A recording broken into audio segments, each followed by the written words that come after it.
पाप किया है ना, वो जो पाप है वो एक सज़ा है, और वो सज़ा सिर्फ खून से खून की मिटती है।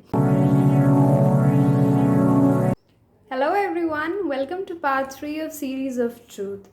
अगर आप लोगों ने पार्ट 1 और 2 नहीं देखा है तो इस पार्ट को बेहतर समझने के लिए मैं रेकमेंड करूँगी कि पहले आप वो दोनों पार्ट देखें, so we can move further. Part 3 में हम जानेंगे कि जब सारी दुनिया पाप में डूब चुकी थी, जब पाप मनुष्य के अंदर आ चुका था, तो क्या हुआ जब सब लोग पाप करने लगे थे। जैसा कि हमने पढ़ा कि आदम और हव्वा ने पाप किया, उसके बाद जो पाप का जो नेचर था वो इंसान के अंदर, उसके मन में आ चुका था। तो उसके बाद क्या हुआ, जाहिर सी बात है जब उन्होंने पाप करा तो उनके बच्चे दर बच्चे, पीढ़ी दर पीढ़ी हम सब पाप के भागीदारी हुए। तो जब पॉपुलेशन बढ़ी तब परमेश्वर ने अपना एक इंसान चुना, उसका नाम था मूसा। तो परमेश्वर ने मूसा के द्वारा न्याय, लॉ, कुछ नियम प्रदान किए सब लोगों के लिए। जैसे एक राजा, या आज के टाइम में हम देखते हैं हमारी गवर्नमेंट, कुछ रूल्स, आर्टिकल्स, कॉन्स्टिट्यूशन के बलबूते पर हमारा देश चलता है। वैसे ही उस टाइम पर परमेश्वर ने मूसा को चुना, और मूसा के द्वारा परमेश्वर ने कुछ नियम भेजे, जिसमें से सबसे फेमस जो नियम है वो है द 10 कमांडमेंट, जो 10 नियम थे कि आप चोरी नहीं करेंगे, आप किसी की मृत्यु नहीं करेंगे, आप किसी की झूठी गवाही नहीं देंगे, आप माता पिता का आदर करेंगे, और सो।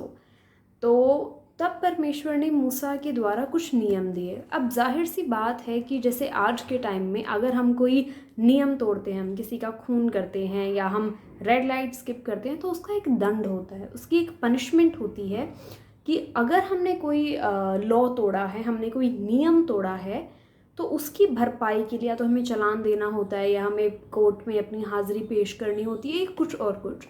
तो उस समय भी जब परमेश्वर ने वो नियम दिया, तो जाहिर सी बात है कि कोई परफेक्ट नहीं है, कोई बिल्कुल सर्वश्रेष्ठ नहीं है अपने आप में सिवाय परमेश्वर के।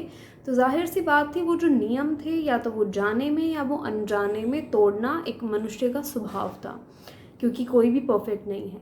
तो परमेश्वर ने, अगर वो जो नियम थे वो टूट भी जाते थे, तो परमेश्वर ने उनकी भरपाई के लिए लेविटिकस की किताब में कहा था कि अगर कोई मनुष्य पाप खो भी जाता है उससे जाने अनजाने में, तो वो कैसे भरपाई करे। जैसे अगर कोई चर्च का पादरी है या कोई मंदिर का जो पादरी है, अगर उससे पाप हो जाता है तो वो अपनी भरपाई के लिए कैसे एक बछिया का बलिदान करे। अगर राजा से पाप हो जाता है तो वो क्या करे। अगर राजा की जो सेना है, जो उसके सबसे मुख्य अधिकारी हैं, अगर उनसे पाप हो जाए तो वो अपने पाप के भुगतान के लिए क्या करें। अगर नॉर्मल इंसान जो आम आदमी है उनसे पाप हो जाए तो क्या करे।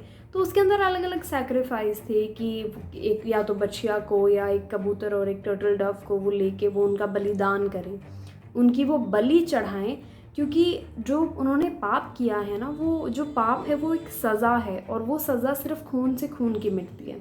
तो या तो वो उनकी मृत्यु हो कि उनके पाप का जो बोझ है, जो उनके पाप जो उनके सर मढ़ा गया है, उसका जो न्याय है वो हो सके। तो जाहिर सी बात है वो तो हो नहीं सकता था, सब लोग मर जाते। तो परमेश्वर ने कहा कि अगर किसी से कोई पाप हो जाता है तो उसकी भरपाई में वो बलि चढ़ाए, ताकि जो परमेश्वर का जो क्रोध है उस पाप को लेकर, तो उस क्रोध को निकालने के लिए परमेश्वर ने एक जरिए दिए कि अगर तुम लोगों से पाप हो जाता है और तुम उसका प्रायश्चित करना चाहते हो तो तुम बलि चढ़ाओ, ताकि जो मेरा क्रोध है मैं उस जीव जंतु पर निकाल दूं, और तुम जो है, जो तुम हो, जो सर्वश्रेष्ठ मेरी इमेज में, मेरी सूरत में बनाए गए हो, तुम लोग सही सलामत रहो।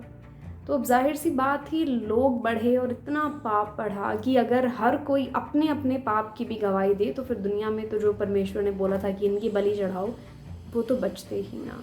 तो इस सीरीज़ में बने रहे। हम अगले पार्ट में जानेंगे कि जब इतना पाप बढ़ चुका था लोगों में, मनुष्य में, हम किसी चीज़ की हमें वैल्यू नहीं थी, तो आगे क्या हुआ, तो कैसे परमेश्वर ने वो रास्ता निकाला जिससे हम परमेश्वर के साथ फिर से एक हो सकें। वो जो पाप की वजह से वो जो दरार आई थी हम लोगों के बीच में, तो परमेश्वर ने क्या किया कि उससे घटकर हम परमेश्वर के साथ दोबारा जुड़ जाएं। अगले भाग जानने के लिए सीरीज़ में बने रहें। That was Kashika June signing off for now.